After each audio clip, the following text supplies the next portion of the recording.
गति की अंदर આપણે બહુ બધા લેક્ચર જોયા છે. એની અંદર છેલ્લા લેક્ચરની અંદર આપણે ભણ્યા હતા શૂન્ય ક્રમની સંકલિત વેગ સમીકરણ માટેનું સૂત્ર.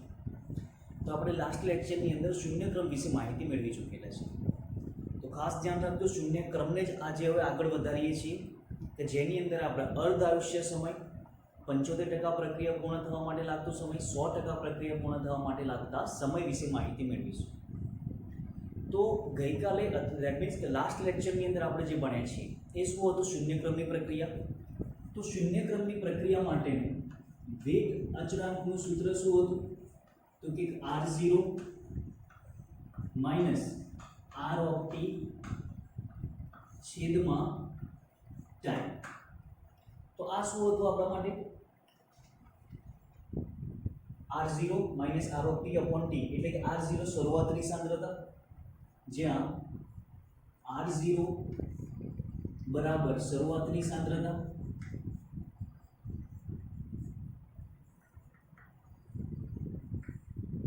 r ઓફ t બરાબર t સમય પછી પ્રક્રિયકની વધેલી સાંદ્રતા છેદમાં જે t છે એ t બરાબર લીધેલો સમય, પ્રક્રિયક વપરાય છે એ વપરાવા માટે લીધેલો સમય, અને k બરાબર વેગ અચળાંક.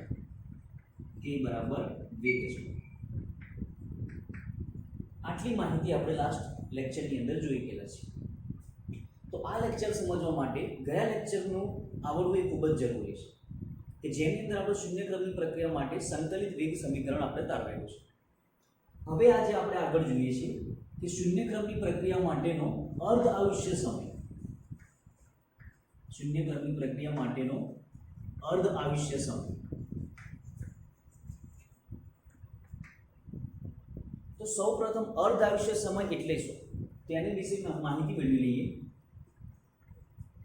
પ્રક્રિયકની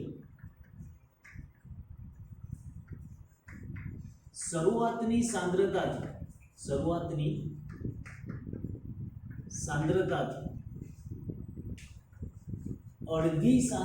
થવા માટે લાગતા સમયને અર્ધ આયુષ્ય સમય કહે છે. એટલે કે કોઈ પ્રક્રિયક શરૂઆતમાં 100% છે એની સાંદ્રતા. હવે એની સાંદ્રતા, પ્રક્રિયકની સાંદ્રતા સમયની સાથે ઘટશે. તો જે સમયે એની પ્રક્રિયકની સાંદ્રતા 50% બાકી રહેશે, તો 50% પ્રક્રિયા પૂર્ણ થવા માટે લાગતા સમયને શું કહી દઈશું આપણે? અર્ધ આયુષ્ય સમય. તો આ વ્યાખ્યાન આપણે આ રીતે પણ લખી શકીએ કે પ્રક્રિયકની સાંદ્રતા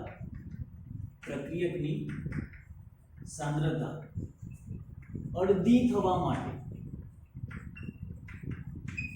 અથવા તો 50% પૂર્ણ થવા માટે લાગતો સમય, જેને શું કહી દઈશું આપણે? અર્ધ આયુષ્ય સમય.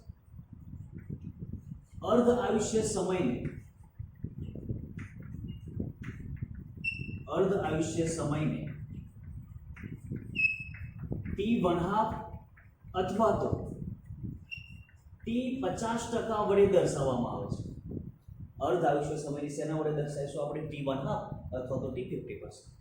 આ t સમય ½ મતલબ અડધો થવા માટે, t સમય 50% મતલબ અડધો થવા માટે. આ 50% કોઈ વેલ્યુ નથી, પરંતુ એ શું દર્શાવશે કે પ્રક્રિયકની સાંદ્રતા માટેનું અર્ધ આયુષ્ય સમય નું સૂત્ર.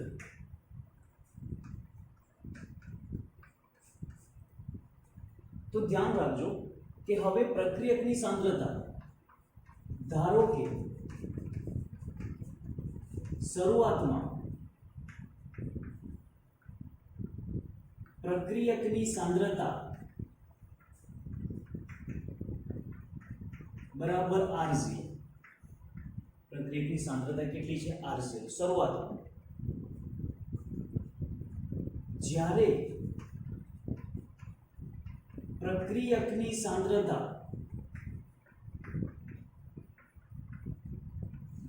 અડધી થાય ત્યારે એટલે કે હવે concentration of R of T એટલે કે વધેલી સાંદ્રતા કેટલી રહી? પ્રક્રિયકની સાંદ્રતા અડધી થઈ ગઈ. શરૂઆતમાં કેટલી હતી? R0. હવે અડધી થઈ ગઈ. એનો મતલબ હવે કેટલી પ્રક્રિયા કેટલો બાકી રહ્યો? અડધો બાકી રહ્યો. તો હું શું લખી નાખું? R0/2. અને આ થવા માટે અડધી થવા માટે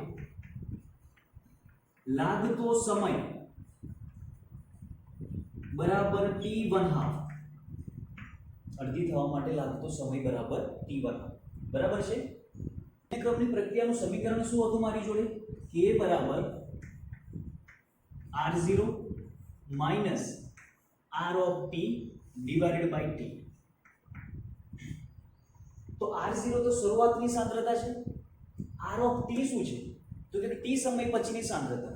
જો હું T બરાબર T1/2 લઉં, જો T બરાબર T1/2 એટલે કે સમય કેટલો થઈ ગયો? અડધો સમય પસાર થઈ ગયો.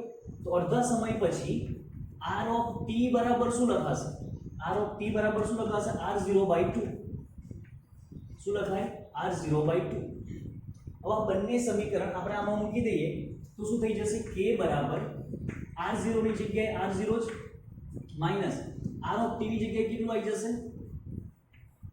R0/2 છેદમાં T ની જગ્યાએ શું આવી જશે? T1/2.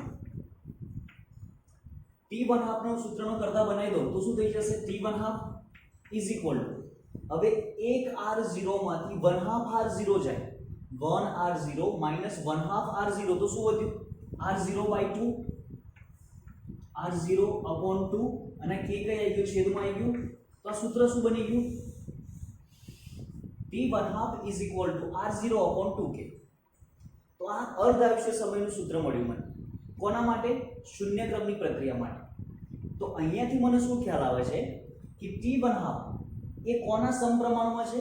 R0 ના સમપ્રમાણમાં અને વેગ અચળાંકના વ્યસ્ત પ્રમાણમાં હોય છે. તો અહીંયાથી MCQ પૂછાય છે. MCQ શું પૂછાય છે કે શૂન્ય ક્રમની પ્રક્રિયાનો અર્ધ આયુષ્ય સમય એ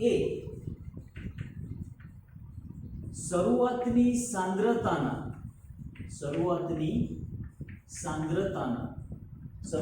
સાંદ્રતાના સમપ્રમાણમાં અને વેગ અચળાંકના વ્યસ્ત પ્રમાણમાં હોય છે.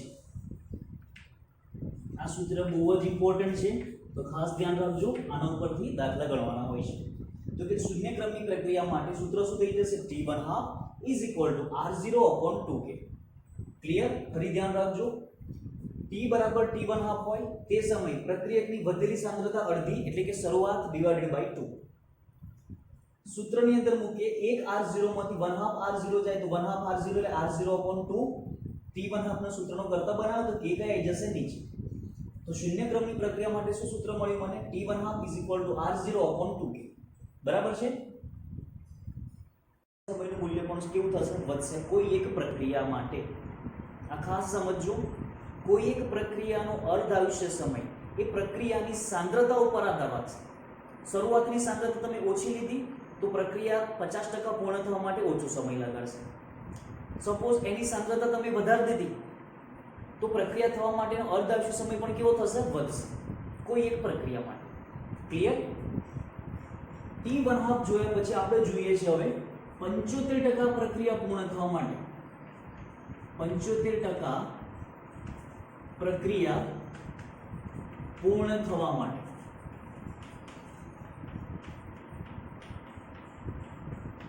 લાગતો સમય. હવે આ ક્યારે ખબર પડશે આપણને કે 50% ખ્યાલ આવી ગયો હોય તો તો 50% માટે હું શું લખી શકું? t1/2 લખી શકું. હવે ધારો કે કોઈ પ્રક્રિયા 75% પૂર્ણ થઈ ગઈ છે, તો 75% પૂર્ણ થઈ એનો મતલબ શું થશે? પ્રક્રિયા કેટલી પૂર્ણ થઈ કહેવાય? 3/4. 75% આનો મતલબ શું થઈ જશે? 3/4.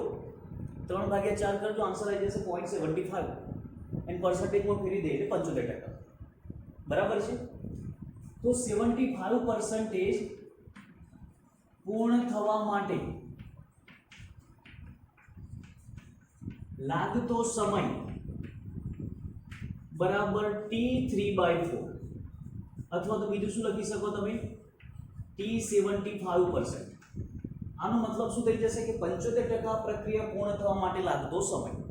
t50% લખ્યું હોય તો 50% પ્રક્રિયા પૂર્ણ થવા માટે લાગતો સમય. ધારો કે શરૂઆતની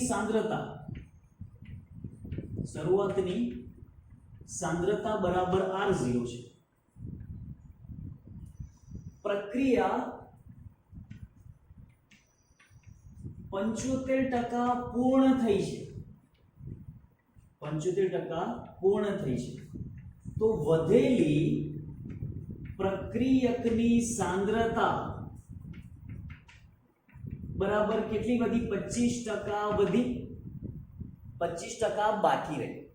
આનો મતલબ શું થશે? 25% એટલે કયો ભાગ કહેવાય? ચોથો ભાગ. 25% મતલબ ચોથો ભાગ. કોનો ચોથો ભાગ? શરૂઆતની સાંદ્રતા કરતા ચોથો ભાગ. એટલે કે વધેલી પ્રક્રિયકની સાંદ્રતા r of t બરાબર r0 ડિવાઇડેડ બાય 4. ચોથો ભાગ બાકી વધ્યો. આપણે r of t બરાબર તો શું લઈએ છીએ? વધેલી સાંદ્રતા કેટલી? r0/4. 25% બાકી રહી. બરાબર છે? તો આની અંદર આપણે મૂકી દઈએ k બરાબર r0 minus r0/4 divided by t. t શું લઈ લો? હું 3/4 લઈ લો. આગળ જોઈએ આપણે તો શું મળશે મને? લસા લઈ લઉં તો નીચે છેદમાં શું જતું રહેશે? 4 જતું રહેશે. અહીંયા શું મળી જશે મને? t 3/4. તો અહીંયા શું થશે? લસા લઈ લીધો 4, એ નીચે લઈ લીધો મેં, તો 4r0 માઈનસ r0, તો અહીંયા શું થઈ ગયું? 3r0 થઈ ગયું. હવે આપણે સૂત્રનો કરતા બનાવીએ તો શું થઈ જશે? therefore t3/4 is equal to t3/4 હું આ બાજુ લઈ લઉં તો સૂત્ર શું થઈ જશે? 3r0 upon 4k. તો આ શું મળી ગયું મને? સૂત્ર મળી ગયું. કોનું સૂત્ર મળી ગયું મને? 75% પ્રક્રિયા પૂર્ણ થવા માટે લાગતો સમય. તો અહીંયા પણ ધ્યાન રાખો કે t3/4 એ કોના સમપ્રમાણમાં છે? શરૂઆતની સાંદ્રતાના સમપ્રમાણમાં અને વેગ અચળાંકના વ્યસ્ત પ્રમાણમાં છે. t3/4 આપણા સિલેબસમાં ટેક્સ્ટ બુકમાં નથી, પરંતુ દાખલા ગણવાની અંદર ખૂબ જ ઉપયોગી થશે. આ પણ ધ્યાન રાખજો, IMP ક્વેશ્ચન છે, ઇમ્પોર્ટન્ટ ક્વેશ્ચન છે, સીધી ગણતરી થઈ જશે. બરાબર છે? ઓકે. તો t3/4 માટે શું સૂત્ર મળી ગયું મને? 3r0 upon 4k. બરાબર છે? અને t3/4 બંનેનું છે. તો હું શું કરું છું? સમીકરણ 2 ભાગ્યા સમીકરણ 1 લઈ લઈએ આપણે. તો શું થશે? t3/4 divided by t1/2. t3/4 શું છે? તો કે 3r0 upon 4k છેદમાં t1/2 બરાબર શું છે મારી જોડે? r0 upon 2k. બરાબર છે? તો કોઈ એક પ્રક્રિયા માટે જ છે, કોઈ એક પ્રક્રિયા માટે 75% પ્રક્રિયા પૂર્ણ થવા માટે લાગતો સમય અને એ જ પ્રક્રિયા 50% પૂર્ણ થવા માટે લાગતો સમય. તો r0 કેન્સલ થઈ જાય, કારણ કે બંને માટે શરૂઆતની સાંદ્રતા મેં એક સમાન જ લીધેલી છે. કે વેગ અચળાંક પણ સમાન હશે. તો હવે શું થશે? ઉપર શું વધ્યું? 3/4 છેદમાં શું વધ્યું? 1/2. તો આનું કેલ્ક્યુલેશન કરીએ તો શું થશે? આ જે 4 છે એ છેદમાં આવતો રહેશે, છેદનો છેદ કઈ જતો રહેશે? અંશમાં, અને આ તો છે જ. તો શું મળી ગયું મને? 2 2 4, તો 3/2 અને 3/2 is equal to 1.5. તો શું મળ્યું મને? t 3/4 છેદમાં t1/2 is equal to 1.5. તો અહીંયા લખી શકું કે t 3/4 is equal to 1.5 t1/2. અહીંયાથી તમે ડાયરેક્ટ આન્સર લખી શકો. કઈ રીતે?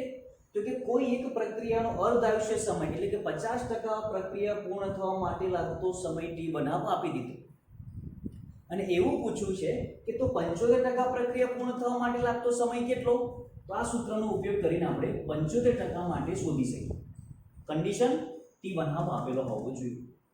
બીજી શરત શૂન્ય ક્રમની પ્રક્રિયા માટે લાગુ પાડી શકાય. ખાસ ધ્યાન રાખજો, આ સૂત્ર કોના માટે છે? શૂન્ય ક્રમની પ્રક્રિયા માટે. શૂન્ય ક્રમની પ્રક્રિયા માટે. તો આપણે ડાયરેક્ટ સીધો આન્સર લખી શકીએ. બરાબર છે?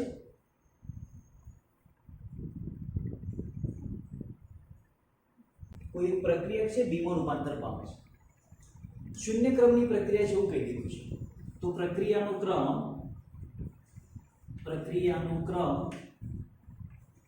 n બરાબર 0 છે. A ની સાંદ્રતા 0.1 મોલર થી ઘટીને 0.05 મોલર થવા માટે મતલબ પ્રક્રિયકની શરૂઆતની સાંદ્રતા કેટલી હશે? R0 બરાબર 0.1 મોલર ઘટીને 0.05 મોલર થવા માટે મતલબ આટલી થઈ ગઈ છે. તો R of t બરાબર કેટલું છે આપની જોડે? હવે 0.05 મોલર.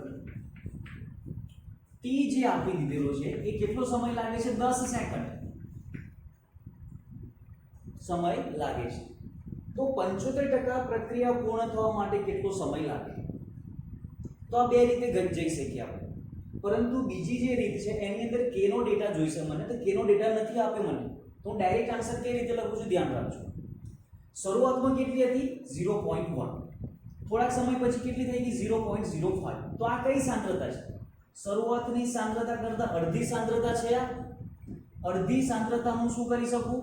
R0/2 લખી શકું. તો જે R0/2 થવા માટે જે 10 સેકન્ડ છે એ 10 સેકન્ડ કયો હશે? હવે આ t1 હાફ છે. શું છે? t1 હાફ આપી દીધો મને. t1 હાફ મતલબ R0/2. તો 50% પ્રક્રિયા પૂર્ણ થવા માટે લાગતો સમય કેટલો છે? આટલો છે. અને મને 75% પ્રક્રિયા માટે પૂછ્યું છે. તો આપણી જોડે સૂત્ર છે કે t3/4 is equal to 1.5 t1 half. 1.5 multiplied by t1 half કેટલો છે? 10. તો શું થઈ જશે? 15/10 multiplied by 10. તો આન્સર કેટલો આવ્યો? 10 કેન્સલ થઈ ગયા તો 15 સેકન્ડ. તો 75% પ્રક્રિયા પૂર્ણ થવા માટે લાગતો સમય કેટલો હશે? 15 સેકન્ડ. તો આ ક્યારે લખી શકીએ આપણે? શૂન્ય ક્રમની પ્રક્રિયા હોય અને અર્ધ આયુષ્ય સમય આપેલો હોય તો. ક્વેશ્ચનમાં ડાયરેક્ટ અર્ધ આયુષ્ય સમય નહીં આપી દે તો ખ્યાલ હોવો જોઈએ કે 0.1 માંથી 0.05. તો અહીંયાથી અહીંયા જે સાંદ્રતા થાય છે એ કેવી છે? અડધી સાંદ્રતા છે. બરાબર છે? તો 75% પ્રક્રિયા પૂર્ણ થવા માટે કેટલો સમય લાગશે? 15 સેકન્ડ. બરાબર છે? તો જોઈએ નેક્સ્ટ કે પ્રક્રિયા A gives B છે. વેગ બરાબર k into concentration of A raised to 0. તો A raised to 0 મતલબ પ્રક્રિયાનો ક્રમ n બરાબર 0 એટલે કે પ્રક્રિયા કયા ક્રમની થઈ ગઈ? શૂન્ય ક્રમની થઈ ગઈ. શૂન્ય ક્રમની થઈ ગઈ. જો પ્રક્રિયક A ની સાંદ્રતા 0.1 મોલર તો concentration of R0 is equal to 0.1 molar આપી દીધું. થી ઘટીને 0.05 મોલર થવા માટે એટલે કે R of t આટલો સમય થવા માટે મતલબ હવે આટલું બાકી રહ્યું છે. કેટલું છે? 0.05 મોલર થવા માટે કેટલો સમય લેશે? t બરાબર 10 સેકન્ડ. તો ક્વેશ્ચન ખાસ સમજતા આવડવું જોઈએ કે 0.1 માંથી 0.05 થાય તો આ સાંદ્રતા કેટલી થઈ ગઈ? અડધી. સાંદ્રતા અડધી હોય તો તે થવા માટે લાગતો સમય પણ આ શું હશે? t1 હાફ જ હોય. તો મને મળી ગયું કે t1 half is equal to 10 second. આ મને ક્વેશ્ચનમાં નથી આપ્યું કે અર્ધ આયુષ્ય સમય 10 સેકન્ડ છે એવું નથી કીધું, પણ 0.1 માંથી 0.05 થાય છે. ધેટ મીન્સ અડધી સાંદ્રતા થાય છે. તો થવા માટે લાગતો સમય પણ કેવો હશે? અર્ધ આયુષ્ય સમય. પછી શું પૂછ્યું છે? તો 15 સેકન્ડ પછીની પ્રક્રિયકની સાંદ્રતા કેટલી હશે? અડધી થવા માટે 10 સેકન્ડ. તો એવું કીધું છે કે 15 સેકન્ડ પછી પ્રક્રિયકની વધેલી સાંદ્રતા કેટલી? તો ચલો ધ્યાન રાખજો કે આપણને ખ્યાલ છે કે t1 half is directly proportional to concentration of R0 શૂન્ય ક્રમ માટે. બરાબર છે? 0.1 થી 0.5 થવા માટે 0.1 થી 0.05 થવા માટે લાગતો સમય t બરાબર t1 હાફ થાય. t1 હાફ કેટલો આપી દીધો છે મને 10 સેકન્ડ. હવે આપણે એ પણ પ્રક્રિયાના વેગને અસર કરતા પરિબળોની અંદર ભણ્યા છીએ કે જો પ્રક્રિયકની સાંદ્રતા બદલાય તો પ્રક્રિયાનો વેગ પણ બદલાય. બરાબર છે. તો જો 0.1 માંથી 0.05 થવા માટે લાગતો સમય 10 સેકન્ડ હોય તો હવે કેટલી બધી સાંદ્રતા 0.05 વધી ગઈ. હવે પ્રક્રિયકની સાંદ્રતા આટલી છે. હવે તેમાંથી અડધી કરું, આની અડધી કેટલી થશે તો કે 0.025 આટલી બાકી રહી, 0.025 મોલર બાકી રહી. 0.1 માંથી 0.5 થવા માટે 10 સેકન્ડ, તો 0.5 માંથી 0.25 મતલબ આની પણ અડધી થઈ. જો આની અહીંયાથી અહીંયા આવવા માટે 10 સેકન્ડ તો આની અડધી થવા માટે 5 સેકન્ડ, આની અડધી થવા માટે 5 સેકન્ડ. તો ટોટલ 10 ને 5 15 સેકન્ડ પછી કેટલી વધી જુઓ તો 0.025 મોલર બાકી રહે. એટલે કે 15 સેકન્ડ પછી પ્રક્રિયક A ની વધેલી સાંદ્રતા બરાબર 0.025 મોલ. બરાબર છે. તો આપણે આ રીતે આગળ જઈ શકીએ. કારણ શું? મેં કેમ અડધું કર્યું? અહીં આગળ સાંદ્રતા અડધી થઈ ગઈ તો અહીંથી આગળ જવા માટે પણ સાંદ્રતા વાય ગણાશે ને. તો અહીંથી અહીંયા જવા માટે પણ સમય પણ કેવો થઈ જાય? અડધો. જો આગળ હું 0.025 થી જાઉં આગળ તો શું થઈ જશે? 0.0125 થઈ જાય. 0.0125 તો અહીંયા 5 સેકન્ડની જગ્યાએ કેટલું થઈ જશે? 2.5 સેકન્ડ. બરાબર છે. આ હવે કેલ્ક્યુલેશનમાં નથી આપણે એટલે આ કેન્સલ કરી દઈએ છીએ. બરાબર છે. આનો આ જ દાખલો આપણે બીજી રીતે પણ ગણી શકીએ. કઈ રીતે? ખાસ સમજજો.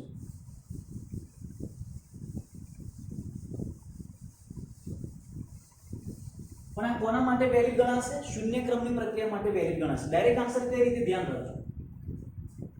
10 સેકન્ડમાં કેટલી ઘટે છે? 10 સેકન્ડમાં કેટલી વપરાય છે? તો કે 10 સેકન્ડમાં 0.05 વપરાય.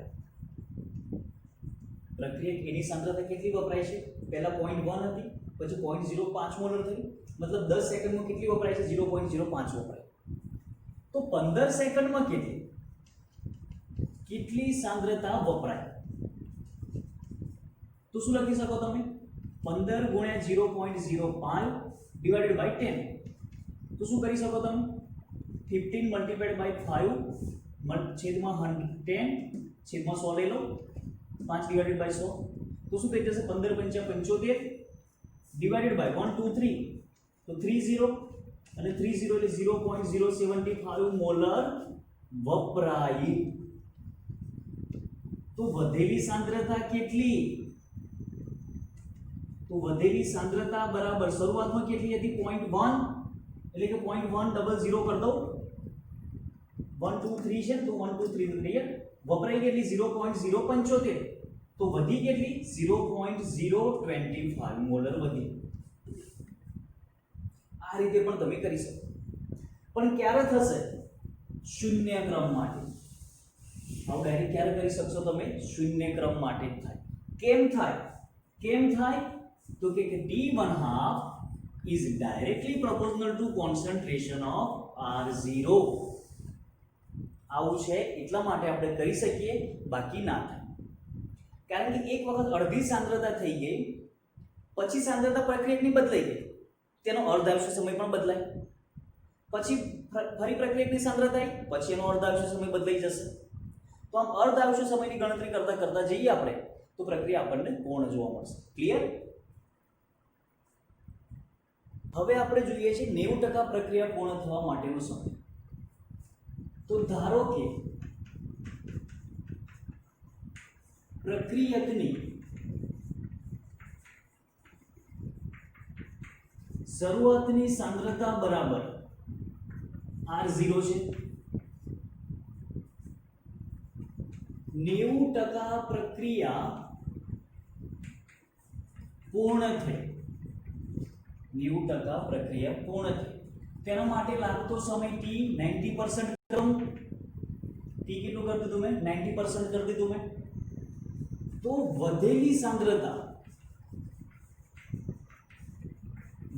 સાંદ્રતા કેટલી હોય? તો કે 90% વપરાઈ ગઈ તો વધી કેટલી? 10%.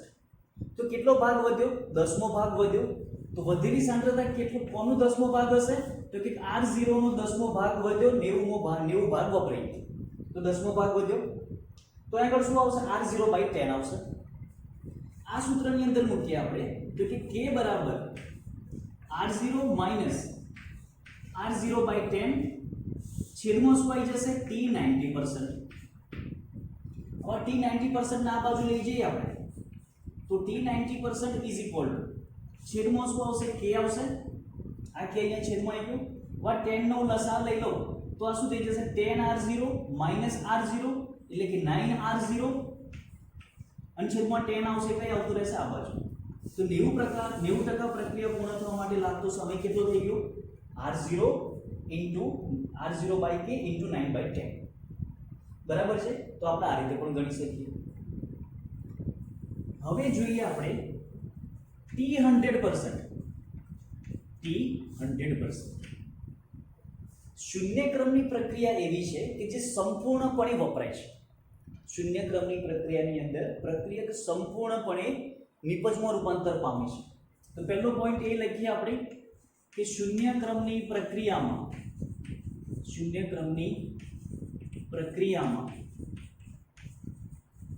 બધો જ પ્રક્રિયક નિપજમાં રૂપાંતર પામે. બધો જ પ્રક્રિયક નિપજમાં રૂપાંતર પામે. તો શરૂઆતની સાંદ્રતા બરાબર R0. 100% પ્રક્રિયા પૂર્ણ થઈ. તો વધેલી સાંદ્રતા R of T બરાબર શું થશે? T સમય પછી, એટલે કે પ્રક્રિયક તો બધો જ વપરાઈ ગયો. તો R of T બરાબર કેવું થાય? 0. તો શું લખાશે? T 100% is equal to R0 minus 0 divided by K. બરાબર છે. તો અહીંયા આગળ શું થઈ ગયું? R0 upon K. કોના બરાબર? T 100% બરાબર. તો દરેકની અંદર તમે જુઓ છો કે T 90% હોય, T 1/2 હોય, T 75% હોય. દરેકની અંદર T ટાઈમ એ પ્રક્રિયકની શરૂઆતના સાંદ્રતાના સમપ્રમાણમાં હોય છે. બરાબર છે. ત્યાર સુધી આપણે જે સમીકરણ જોયા, શૂન્ય ક્રમની પ્રક્રિયા માટે અર્ધાયુષ્ય સમય, 75% પ્રક્રિયા પૂર્ણ થવા માટે લાગતો સમય, 90% પ્રક્રિયા પૂર્ણ થવા માટે લાગતો સમય, એ બધા જ સૂત્રો વેલિડ છે. ક્યારે? જ્યારે A gives B, એટલે કોઈ એક પ્રક્રિયક આપેલો હોય અને એની સાથે તત્વયુગ્મિતિ ગુણાંક તરીકે એક જ હોય તો અહીં આગળ તત્વયુગ્મિતિ ગુણાંક તરીકે કોણ છે? એક છે. પણ આપણે એક લખતા નથી. પરંતુ જો તત્વયુગ્મિતિ ગુણાંક આપી દીધો કોઈક m of A gives નિપજ, કોઈ પણ નિપજ આપે છે, તો હવે બધા જ સૂત્રોમાં થોડો ઘણો ફેરફાર થઈ જશે. કેમાં ફેરફાર થાય ધ્યાન રાખજો. આના માટે હું વેગ શું લખતો હતો? આના માટે વેગ બરાબર શું લખતા હતા આપણે? વેગ બરાબર minus d of A upon dt is equal to K into concentration of A raised to 0 લખતા હતા. આના માટે શું લખાશે? તો કે વેગ બરાબર minus 1 upon n into dA upon dt is equal to K into concentration of A raised to 0. અહીંયા આગળ શું થતું હતું? A raised to 0 એટલે 1, તો શું મળી જતું હતું મને? K. અહીંયા શું થશે? A raised to 0 બરાબર તો શું થઈ જશે? 1 એટલે K તો થવાનું જ છે, બટ અહીંયા 1 upon જે n છે એ n કઈ બાજુ જતો રહેશે? બીજી બાજુ. તો અહીંયા શું થઈ જશે? n into K. તો આ સૂત્ર શું થઈ ગયું? Minus dA upon dt is equal to nk. Therefore minus dA is equal to N K into DT. આનો મતલબ કે શૂન્ય ક્રમની પ્રક્રિયાના જેટલા પણ અર્ધ આયુષ્ય સમય 75% પ્રક્રિયા પૂર્ણ થવા માટે લાગતા સમય, આ બધા જ સૂત્રો તારવેલા છે આપણે. એની અંદર કે જોડે કોણ મૂકવું પડશે મારે? હવે એન મૂકવું પડશે. કે જોડે શું મૂકવું પડશે મારે? એન મૂકવું પડશે. કઈ રીતે? દાખલા તરીકે t1/2 ઇઝ ઇક્વલ ટુ શું સૂત્ર હતું આપણી જોડે? r0/2k. પરંતુ જો આ n વાળું સૂત્ર આવે આગળ તો એના પર શું લખવું પડશે મારે? 2nk. t3/4 માટે શું સૂત્ર હતું? 3r0/4k. હવે n આગળ લખેલું હોય તો દ્વિવિધ ગુણાંક તરીકે જો n હોય તો અહીંયા શું મૂકી દેવું પડશે મારે? n. બરાબર છે. એ રીતે t90% માટે શું હતું? t90% માટે શું સૂત્ર હતું? r0/10k. 9r0/10k હતું તો અહીંયા શું મૂકવું પડશે? 10n * k. બરાબર છે. t100% માટે સૂત્ર મળી ગયું મને. તો t100 માટે શું થઈ જશે? r0/k હતું તો k ની જગ્યાએ શું આવી જશે? nk. તો શૂન્ય ક્રમની પ્રક્રિયાના મૂલ્યમાં ફેરફાર થશે. ક્યારે? જ્યારે ક્વેશ્ચનમાં તમને આગળ તત્વયુગ્મિતિ ગુણાંક તરીકે n એ આપેલું હોય તો. બરાબર છે. ધારો કે કોઈ એક પ્રક્રિયા છે આપણી જોડે કે 5/2 a gives b, a gives b પછી અને એવું પૂછ્યું છે કે અર્ધ આયુષ્ય સમય જણાવો. અર્ધ આયુષ્ય નું સૂત્ર જણાવો. કૌંસમાં લખી દીધું છે કે n = 0, એટલે કે પ્રક્રિયા ક્રમ કયો છે? શૂન્ય ક્રમ છે. તો આના માટે શું લખાશે? t1/2 ઇઝ ઇક્વલ ટુ શું હતું આપણી જોડે? r0/2k હતું. અંદર શું મૂકવું પડશે મારો? n બરાબર n. તો અહીંયા શું થઈ જશે? r0/2 multiplied by n. n બરાબર 5/2 મલ્ટીપ્લાઈડ બાય k. તો 2 કેન્સલ થઈ જાય. તો આન્સર શું થઈ ગયો તમારો હવે? r0/5k. કોના માટે? અર્ધ આયુષ્ય સમય. ક્યારે બદલાય? જ્યારે a ની આગળ તત્વયુગ્મિતિ ગુણાંક આપેલો હોય તો જ, બાકી ના બદલાય. બરાબર છે. તો આ રીતે આપણે અર્ધ આયુષ્ય સમયના સૂત્ર શૂન્ય ક્રમ માટે જોઈએ છે. આગળના લેક્ચરની અંદર આપણે પ્રથમ ક્રમની પ્રક્રિયા માટે, તેના અર્ધ આયુષ્ય સમય માટે જુદા જુદા સૂત્રો આલેખ જોઈશું. બરાબર છે.